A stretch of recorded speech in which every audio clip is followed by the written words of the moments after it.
बिस्मिल्लाहिर्रहमानिर्रहीम। मैं सैयद मोहम्मद अजमल रहीम आज का राहु काल लेके आपके पास आया हूँ।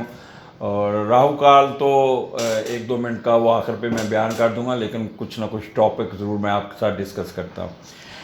आजकल चांद ग्रहण जो लगना है नवंबर के महीने में, उसका बड़ा चर्चा है। लोग बड़े मुझे फ़ोन करते हैं कि जी क्या होगा, कैसे होगा, क्या क्यों करना है, कैसे करना है और उसका क्या तोड़ है। तो इसके सिलसिले में तो मैं एक बड़ी डिटेल वीडियो कर रहा हूँ। उस पर क्या असरात होंगे, मुल्क पे क्या होंगे, आपकी ज़ात पे क्या होंगे, कौन से सियारे पे ज़्यादा, कौन से घर पे ज़्यादा असरात होंगे, तो उसकी तो वीडियो मैं बाद में करूँगा। लेकिन आज मैं आपको बताना चाह रहा हूँ कि चांद ग्रहण होता क्या है। चांद ग्रहण जब सूरज के दरमियान में ज़मीन, सूरज और चांद के दरमियान में ज़मीन आ जाए तो वो उसका साया उसके ऊपर पड़ता है चांद पे, उसको चांद ग्रहण कहते हैं। इसको ल्यूनर क्लिप्स भी कहते हैं। तो ये कह रहे हैं कि इसकी डिटेल जो इस महीने में आना है वो तो मैं बाद में करूँगा। लेकिन दो किस्म के होते हैं, एक बड़ा चांद ग्रहण, एक छोटा ग्रहण चांद ग्रहण। छोटे वक्फे का, बड़े को नम्बरा कहते हैं और स्मॉलर को अम्बरा कहते हैं। ये एक डेफिनेशन है। और एक हदीस है सैयद बुखारी से शरीफ की कि वो कहते हैं कि हुज़ूर पाक सल्लल्लाहु अलैहि वसल्लम का जब भी सूर्य ग्रहण या चांद ग्रहण लगे तो खड़े हो जाएं और दुआ मांगे। और इसके अलावा आप इसके लिए कहते हैं कि किसी की मौत व हयात, अच्छा फिर लोगों पे ना एक तोहमत बनी हुई है। हुज़ूर पाक सल्लल्लाहु अलैहि वसल्लम के बेटे की डेथ हुई तो उस दिन सूर्य ग्रहण था, तो लोगों ने ये बात उड़ा दी कि जी ये जो बेटे की डेथ हुई है वो सूर्य ग्रहण की वजह से हुई है। तो इस पर हुज़ूर पाक सल्लल्लाहु अलैहि वसल्लम ने फ़ौरन इसकी तस्दीक़ फरमाई कि किसी की ज़िंदगी मौत हयात का तल्लक ना तो सूर्य ग्रहण से है, ना ही अपना मून एक्लिप्स से है। तो ये तो एक वाज़ह होगी कि चांद ग्रहण सूर्य ग्रहण का कोई असर किसी पे नहीं होता। हाँ, उन्होंने ये फरमाया, ये तो अल्लाह ताला की एक निशानियों में से एक निशानी है कि अल्लाह ताला ने बताना है कि ज़मीन का कंट्रोल, ज़मीन का ये सारा मेरे हाथ में है। और वो आपको एक निशानी बताते हैं ताकि आप थोड़ा सा केयरफुल हो जाए कि जब क़यामत आएगी तो बड़ा कुछ होगा। तो इसलिए अभी वो एक निशानियाँ आपको दिखाते हैं। तो इस पे कहते हैं कि जब सूर्य ग्रहण हो तो उसको कसूफ कहते हैं, और जब चांद ग्रहण हो तो उसे कसूफ के साथ, और फिर खे, चांद ग्रहण को खसूफ कहते हैं। तो उस दिन नफल पढ़ने चाहिए। और नफल पढ़ने का भी आप इंटरनेट पे चले जाएं, बड़े वहाँ पे मौलाना हजरात उन्होंने बड़ी बड़ी तफसील बताई हुई है। और कहते हैं कि अगर उसके दो नफल जो इस दफ़ा क्योंकि चांद ग्रहण है, खसूफ के नफल दो पढ़े, वो अमाम के पीछे पढ़ ले। और फिर वो लंबी 2 रकत उसका वो दिया हुआ है कि आपने नीयत कैसे करनी है। और फिर कहते हैं कि लंबी उसकी नमाज को ज़रा लंबा करें, सजदे भी लंबे हों, रुकू भी लंबे हों, और जो आयत अल्हम्दुलिल्लाह के बाद जो आयत पढ़ते हैं वो भी लंबी हो। तो ये बयान फरमाया गया। और एक जगह पे ये भी कहा कि आप मुसलसल पढ़ें, बेशक उसमें इमाम के पीछे नहीं, घर में बैठ के नवाफल पढ़ते रहें और उस वक्त तक पढ़ें जब तक सूरज या चांद ग्रहण ख़त्म नहीं होता। अब इसके असरात क्या होते हैं, इस पर क्या कुछ होता है। ज़्यादातर तो जो प्रेग्नेंट ख़वातीन हैं ना, वो बहुत परेशान होती हैं, घर से नहीं निकलती, बाहर नहीं निकलती। बच्चे का मजूर बच्चा पैदा होगा, डिफेक्टेड बेबी होगा, या उसके असरात ये होगा, ये एक मिथ है। और ये सुपरस्टिशियस लोगों की, ख़ास तौर पे ये हिंदू मज़हब में इस चीज़ को बहुत सीरियस लिया जाता है।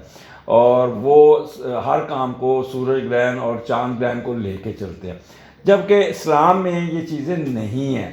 बट अनफॉर्चुनेटली हमारे जो कह रहे हैं कि सो कॉल्ड जिसे कहते हैं, मैं तो रोड साइड या क्वाइक एस्ट्रोलॉजर या अमलियात वाले, वो लोगों को डराना शुरू कर देते हैं, लोगों को घेरना शुरू कर देते हैं।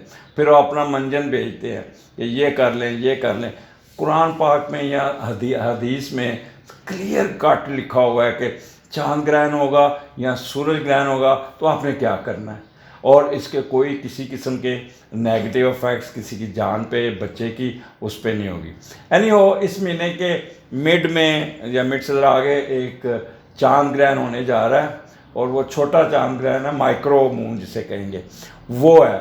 उसके बारे में तफसील आपको बताऊंगा कि आपने क्या करना है, इसके असरात कौन से शोबे में ज़्यादा पड़ेंगे, किसके पड़ेंगे। ये एक मेरी वीडियो का इंतज़ार कीजिएगा, बड़ा सरप्राइज़ किस्म का आपको बताऊंगा कि चांद ग्रहण इस दफ़ा क्या मुसीबतें लेके आ रहा है, क्या अच्छाइयाँ लेके आ रहा है। तो वो मेरे उस वीडियो का इंतज़ार कीजिएगा।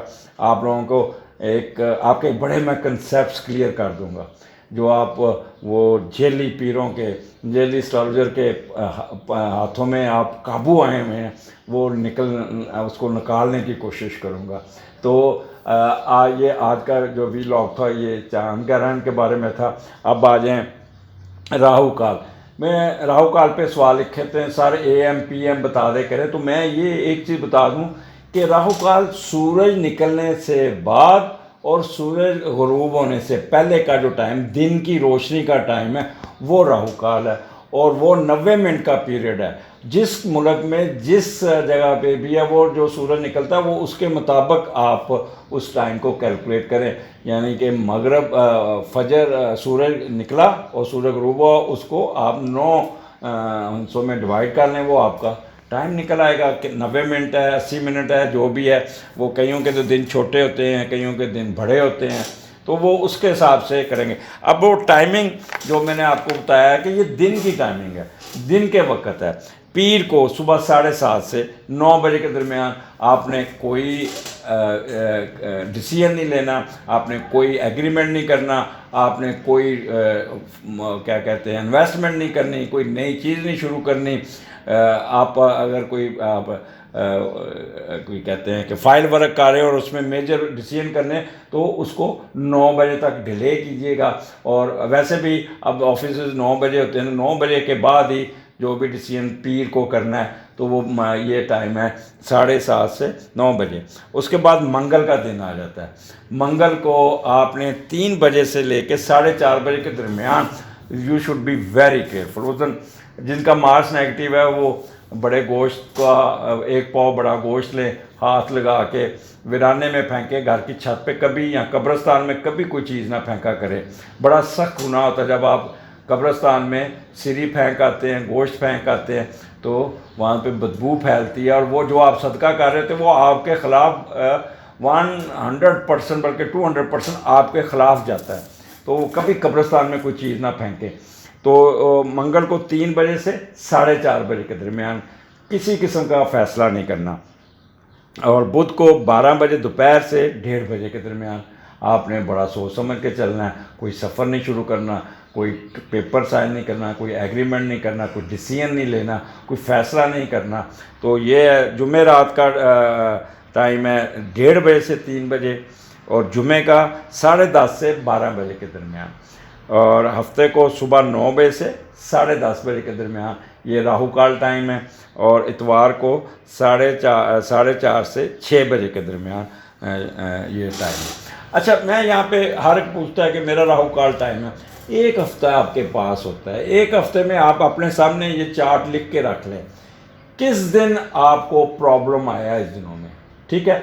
समझ लें कि वो दिन आपका वो अफेक्टेड सही राहु काल। अगर आपके नेटल के हारोस्कोप में आपका वो सियारा बहुत पॉजिटिव बैठा तो उस दिन कुछ नहीं होगा, अगर वो नेगेटिव बैठा तो बहुत कुछ होगा।